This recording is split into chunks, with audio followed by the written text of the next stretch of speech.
ये भी लग रहा है। लौकेगा लौकेगा चलो चलो देखो।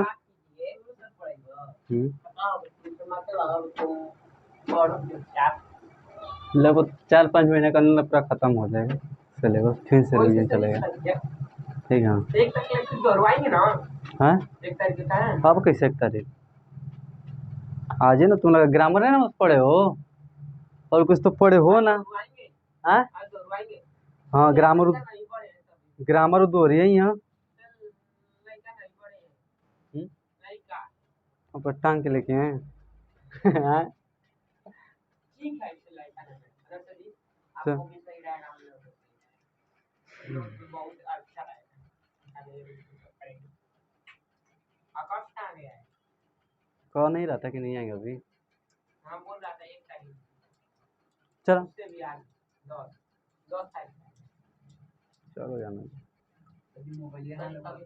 याद बोलिए काम के बस देखे कि हम सिलेबस काम कैसे कैसे पैटर्न चलना है और क्या करना है। चलो ठीक हो तो स्टार्ट करते हैं। ठीक है तो देखो हम लोग पूरा साल कैसे पढ़ेंगे पहले उसको प्लान कर लेते हैं कि कैसे कैसे क्या होगा, कहाँ से कौन सी पढ़ा जाएगा। ठीक है तो यहाँ से पहले देखो हम लोग क्या करेंगे, जो भी हम लोग का जो पढ़ेंगे यहाँ पर, तो क्लास 6 से स्टार्ट होगा तुम लोग का। क्लास 6 से जो भी क्वेश्चन बनता है क्लास 6 से लेके क्लास 10 तक।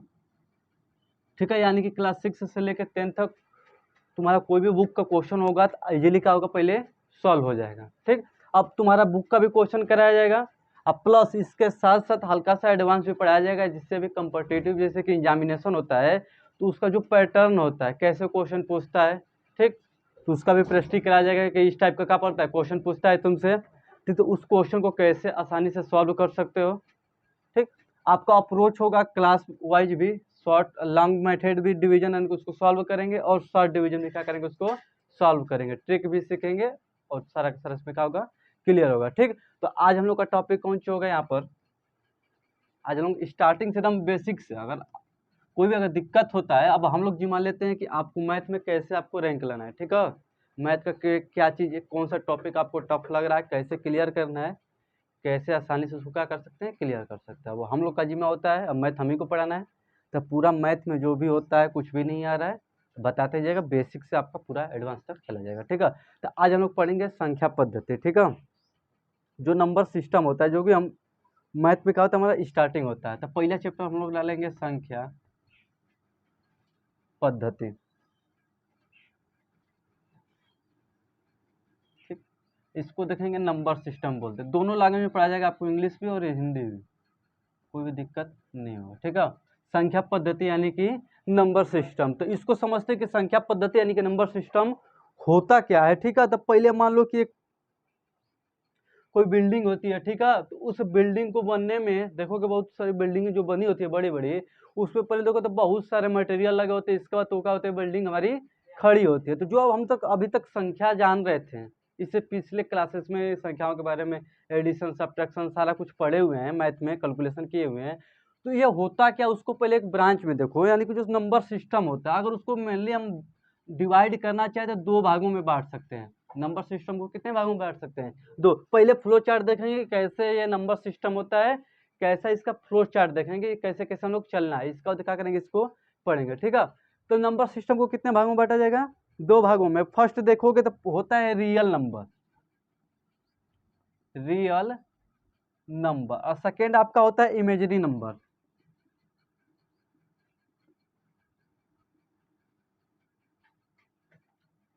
ठीक है रियल नंबर और इमेजिनरी। रियल नंबर होता है वास्तविक संख्या, इसको हिंदी में अगर बोला जाए तो वास्तविक संख्याएं।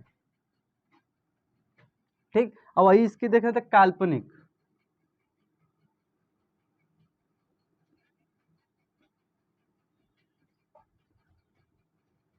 काल्पनिक संख्या पहले समझ लो, इसका लिखना। ठीक है तो पहले का जो नंबर सिस्टम था हमारा, ठीक है ठीक उस यूनिटी को कितने भाग में बांटे 2 भाग में, एक रियल नंबर एक इमेजिनरी। जैसे कि मान लो कोई क्वेश्चन सॉल्व करते हैं यहाँ पर, मान लो यहाँ पर 18 हो गया, 18 से अगर 3 इसको अगर भाग करते हैं तो आंसर कितना आ जाएगा 6।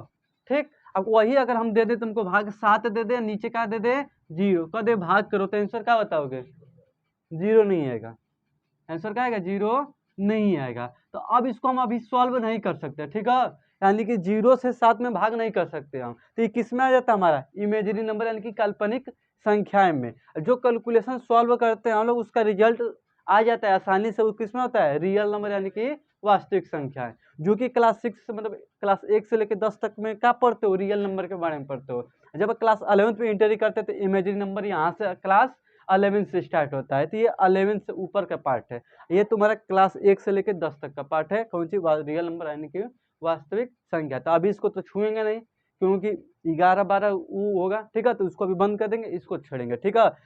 तो इसको समझो यानी कि रियल नंबर यानी कि वास्तविक संख्या है। तो इसको देखो ना, तो दो भाग में इसको भी अगर बांटा जा सकता है, जैसे कि प्राकृतिक संख्या परिमेय संख्या और परमेय संख्या जानते हो ना, ठीक। तो जो रियल नंबर होता है वो अभी कितने भागों में बढ़ता है, अब यहाँ से 2 भागों में, ठीक है। एक होता है आपका कौन सी परिमेय संख्या यानी कि रेशनल नंबर,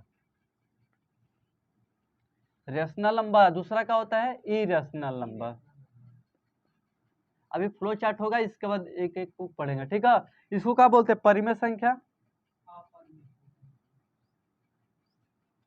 ठीक है, और उसको देखोगे तो क्या बोलेंगे अपरिमेय संख्या।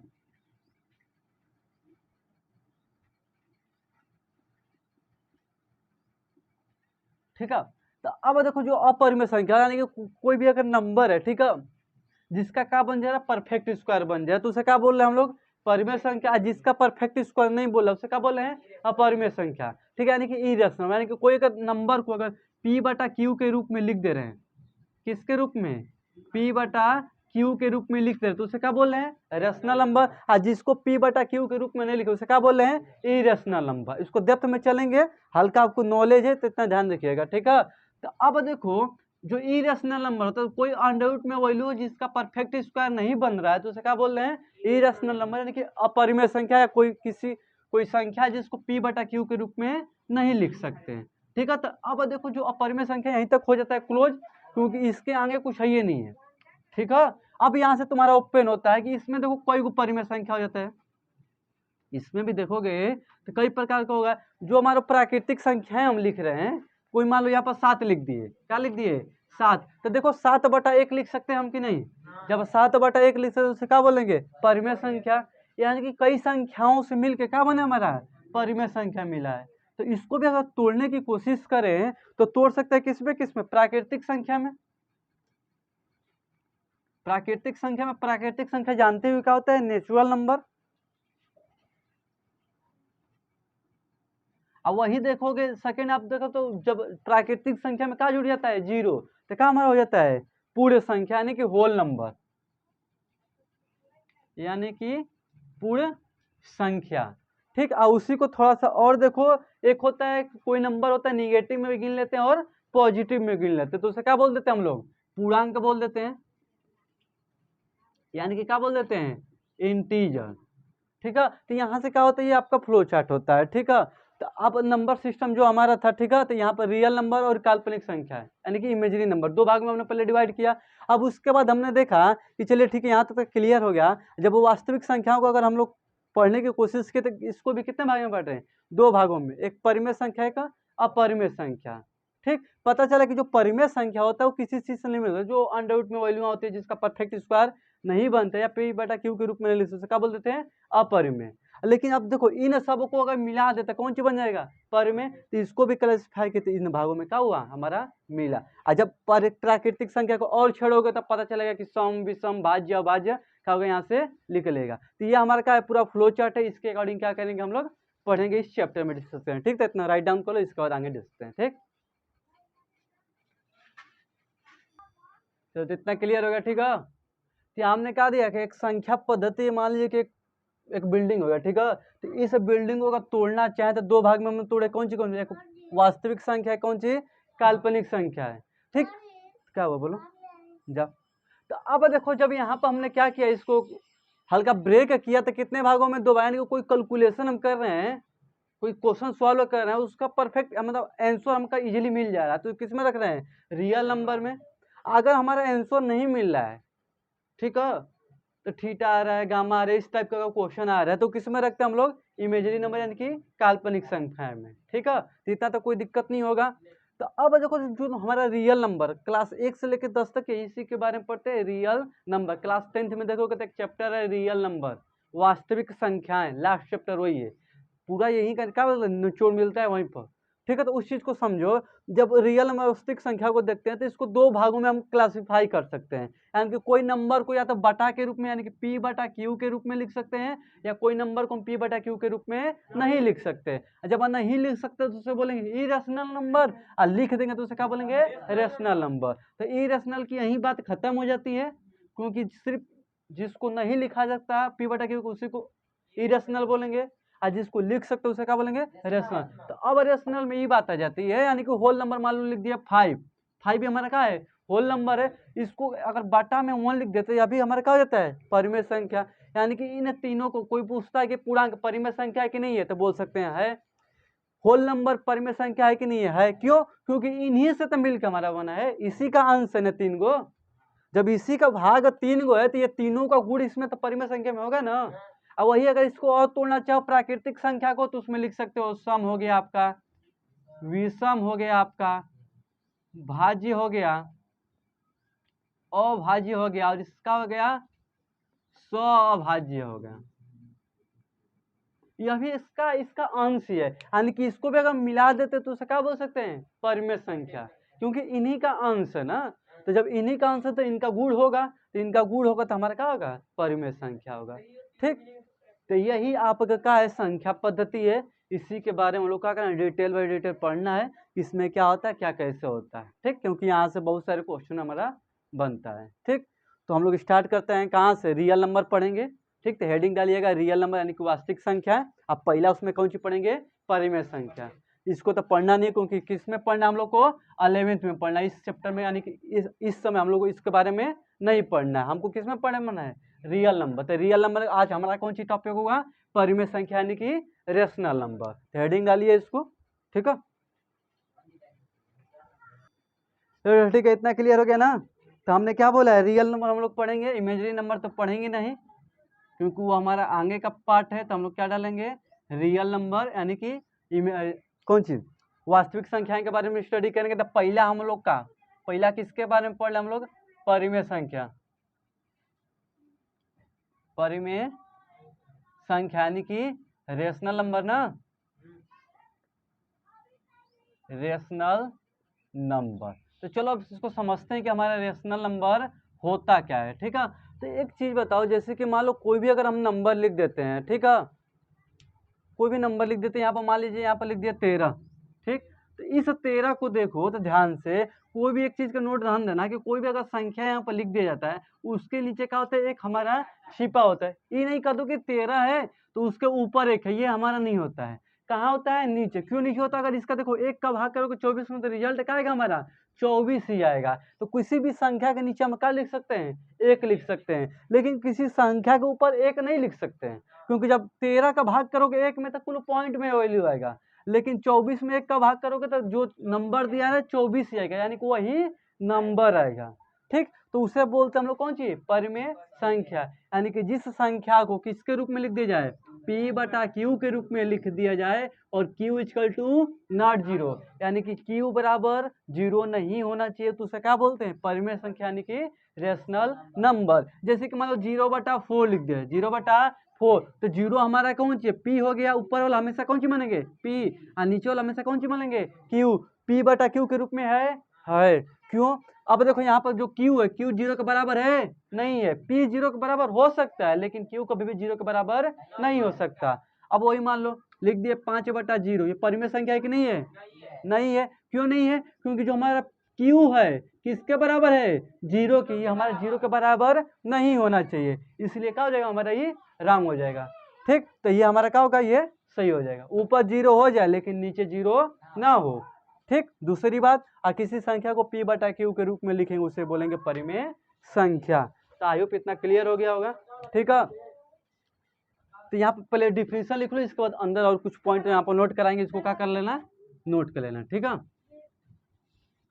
तो इसमें लिखना हम बोल रहे हैं, लिखो, हाँ लिखो, लिखो जिस संख्या को, हाँ पढ़ा चुके हैं एक बार का, देखो जिस संख्या को जिस संख्या को P बटा Q के रूप में, जिस संख्या को P बटा Q के रूप में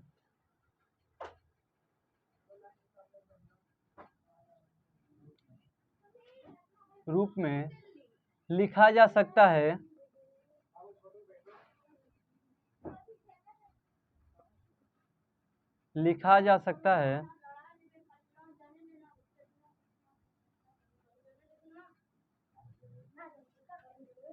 P बटा Q के रूप में लिखा जा सकता है तथा लिखना, तथा Q equal to not zero, तथा Q equal to not zero, Q equal to not zero, यानी कि क्या लिखे हो, जिस संख्या को P बटा Q के रूप में लिखा जा सकता है तथा Q equal to not zero, तो उसे क्या बोलते हैं हम लोग, परिमेय संख्या कहते हैं। कुछ एग्जाम्पल भी पहले के समझ चुके हैं, ठीक।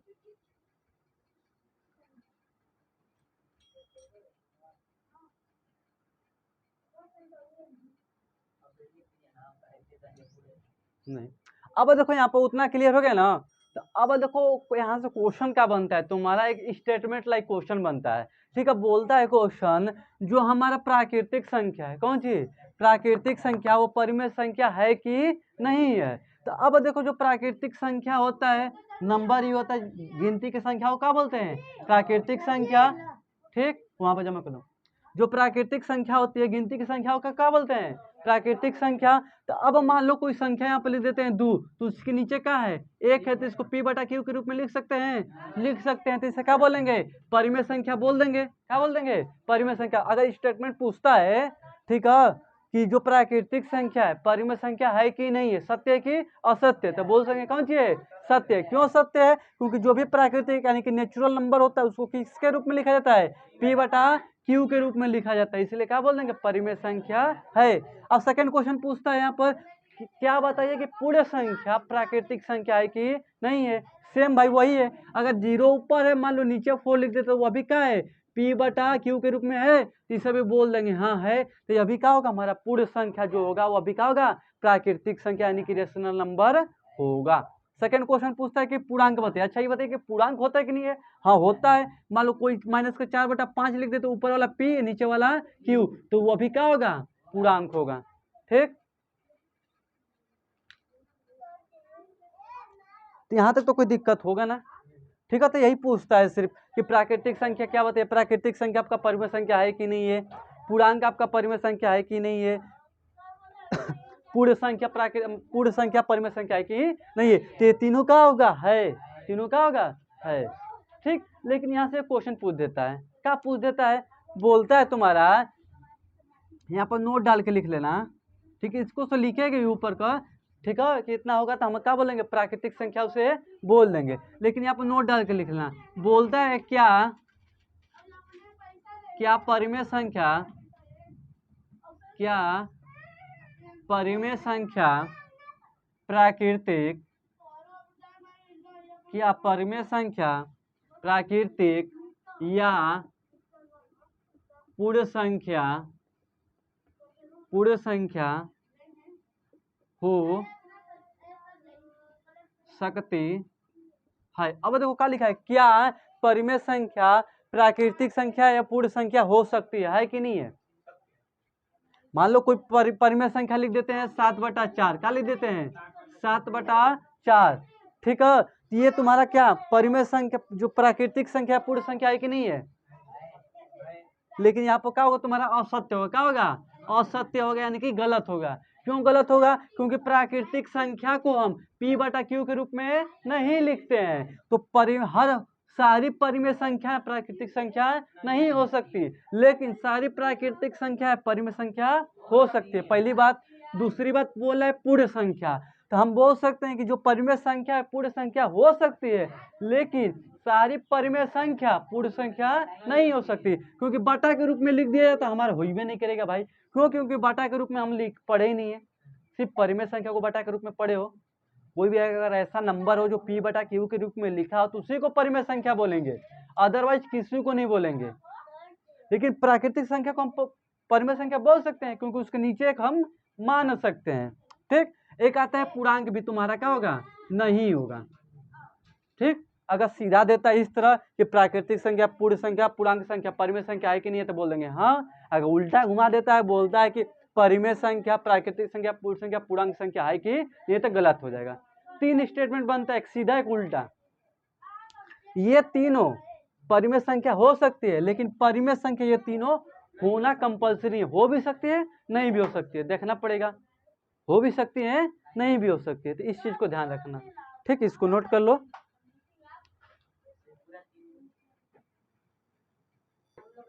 चलो देखो, ध्यान दो, इतना क्लियर हो गया ना कि जो हमारा कौन सा होता है, परिमेय संख्या, कौन सा होता है, परिमेय संख्या।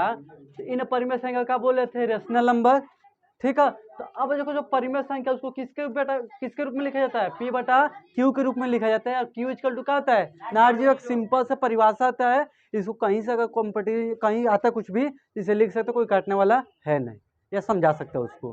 ठीक है, ठीक है। एक दूसरी बात आता है, यहाँ से स्टेटमेंट क्वेश्चन बनता है, 2 तरह का क्वेश्चन बनता है, एक सीधा बनता है, एक उल्टा बनता है। सीधा कैसे बनता है, क्या बोलता है कि जो प्राकृतिक संख्या है, पूर्ण संख्या, पूर्णांक संख्या, क्या परिमेय संख्या है कि नहीं है, तो बोल सकते हैं है। क्यों, कि जो भी इस नंबर को देखोगे तो यही नंबर लिखोगे, यानी कि मान लो नंबर लिख देते हो 4, 0, 7, माइनस का 5, ये सब कौन जी तुम्हारा प्राकृतिक संख्या, पूर्णांक संख्या है। तो इसके बटा में क्या होता है, एक क्या होता है, छिपा होता है, तो इसे क्या बोल सकते हैं, परिमेय संख्या बोल सकते हैं। यानी कि इन तीनों को ये परिमेय संख्या क्या कर सकते हो, बोल सकते हो।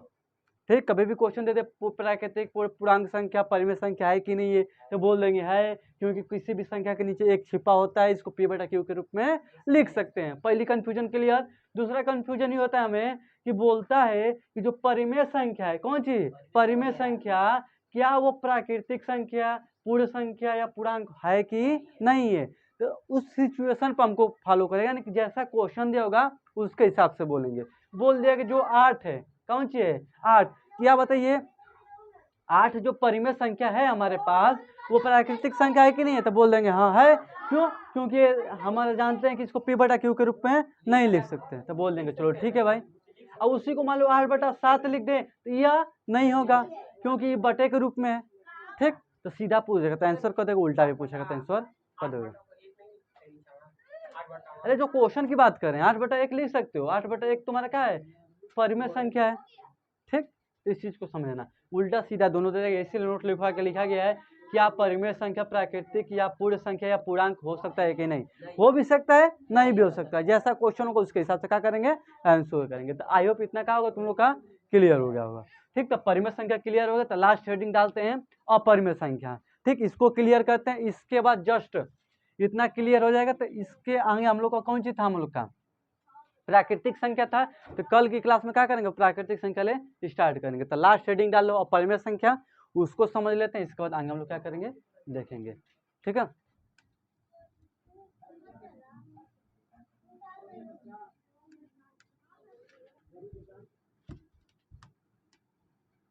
चलो तो यहाँ से हम लोग का लास्ट पॉइंट डालना कौन सी, अपरिमेय संख्या। अब इसको क्या करते हैं, हाँ बोलो, बाहर बैठ जाओ बाबू, पढ़ा रहे हैं, क्या दिक्कत है। अब हेडिंग डालना कौन सी हो हम लोग का, अपरिमेय संख्या। ठीक है, कोई दिक्कत हो यहाँ तक ले,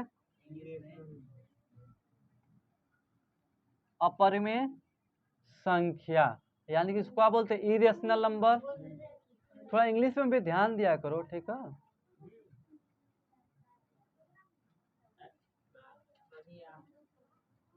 चलो देखो, इरेशनल नंबर, बस देखो जैसे कि हम लोग अपरिमेय परिमेय संख्या पढ़े, उसी का जस्ट अपोजिट का होता है हमारा इरेशनल नंबर, यानी कि अपरिमेय संख्या। यानी कि बोल सकते हैं जिसको P बटा Q के रूप में नहीं लिख सकते, उसे क्या बोलेंगे, अपरिमेय संख्या। ठीक, तो डिफिनीशन लिख लो, जिस संख्या को, सिंपल सा, कोई दिक्कत की बात नहीं है। ठीक है, तो लिख सकते हो यहाँ से, जिस संख्या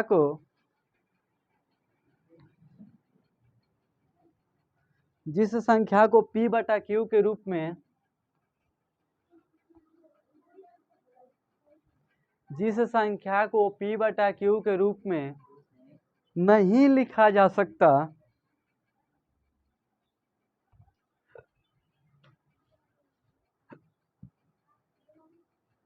नहीं लिखा जा सकता, उसे अपरिमेय संख्या कहते हैं।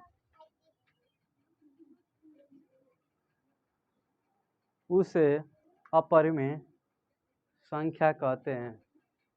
अरे वहां पर देखो कीड़ा है, उसको हटाओ पहले। वहां पर नंदनी, हाउ कीड़ा हटाओ उसको पहले। तो देखो हो गया अपरिमेय संख्या। तो वहां पर जमा कर दो पीछे। अब देखो यहाँ पर जो अपरिमेय संख्या यहाँ पर क्लियर हो गया, तो आप यहाँ पर ध्यान देना, वहां पर लग दो, ठीक है। तो अब देखो यहाँ पर अब एक चीज को ध्यान देना, मान लो कोई मान लो यहाँ पर नंबर लिख देते हैं, ठीक है। तो इतना ध्यान दो कि जो भी अंडर में वैल्यू होता है, ठीक है, जैसे कि अंडर में 5 हो गया, ठीक, अंडर में 7 हो गया, अंडर में 23 हो गया, जिसका परफेक्ट स्क्वायर नहीं बना, कौन चीज, जिसका परफेक्ट स्क्वायर नहीं बनता है, क्या बोलते हैं, नॉन परफेक्ट स्क्वायर। जो भी नॉन परफेक्ट स्क्वायर होता है उसे क्या बोलते हैं, इरेशनल नंबर, यानी कि अपरिमेय संख्या। यानी कि जिसका परफेक्ट स्क्वायर नहीं बनता है उसे क्या बोल सकते हैं हम लोग, अपरिमेय संख्या। जैसे कि अंडर रूट में 5, अंडर रूट में 7, अंडर रूट में 23, इसे क्या बोलते हैं, अपरिमेय संख्या। इसमें कोई ज्यादा कुछ दिक्कत की बात नहीं है। और सेकेंड देखोगे तो एक चीज यहाँ पर तुमको बहुत अच्छे से पूछा जाता है, जैसे स्कूल में देखोगे पूछा जाता है, कहीं भी बोला जाता है जो पाई होता है, कौन सी, पाई, बोला जाता है जो पाई होता है कौन सी होता है, अपरिमेय होता है, कौन सी होता है, अपरिमेय होता है। लेकिन जो इसका वैल्यू होता है, क्या होता है, वैल्यू, जो वैल्यू होता है दूसरे अंकों में, तो क्या होता है, 22/7 होता है, क्या होता है, 22/7, या पॉइंट में देखो 3.14, ये तुम्हारा क्या होता है, परिमेय संख्या होता है, क्या होता है, परिमेय संख्या। जो पाई होता है क्या होता है, अपरिमेय संख्या। यानी कि पाई एक सिंबल है तुम्हारा, जो मैथ में क्या होता है, यूज होता है, ठीक। तो इसको अगर पाई लिख दिया जाता है तो क्या बोलेंगे, अपरिमेय संख्या। इसका वैल्यू फिक्स है, इसका अप्रोक्स वैल्यू लेते हो 22/7, यानी कि 3.14 अप्रोक्स वैल्यू। कोई क्वेश्चन को सॉल्व करने के लिए हम मान के करते हैं क्वेश्चन को, तो इसे क्या बोलते हैं, परिमेय संख्या। और जो संख्या पाई का हमको वैल्यू नहीं पता है कितना होता है एग्जैक्ट, तो इसे क्या बोलते हैं, अपरिमेय संख्या, ठीक। दो ही चीज ध्यान देना, अपरिमेय संख्या का दो ही एग्जाम्पल ले सकते हो, जो भी कोई अंडर रूट में वैल्यू जिसका नॉन परफेक्ट, यानी कि जिसका परफेक्ट उसका नहीं बनता, उसे बोलेंगे अपरिमेय संख्या। दूसरी चीज पाई को बोलेंगे, बस और कुछ नहीं है इसमें, ठीक। इतना ही है आज के लिए, क्लास के लिए क्या करते हैं, इतना ही रखते हैं, ठीक। अब अगले क्लास में क्या करें, इसको रिविजन कर लेना, और अगले क्लास में क्या करेंगे, इसके आगे से कहाँ तक हम लोग के लिए अपरिमेय संख्या तक ना। अब कौन सी बोला है, प्राकृतिक संख्या, कल से क्या करेंगे, डिस्कस करेंगे, ठीक।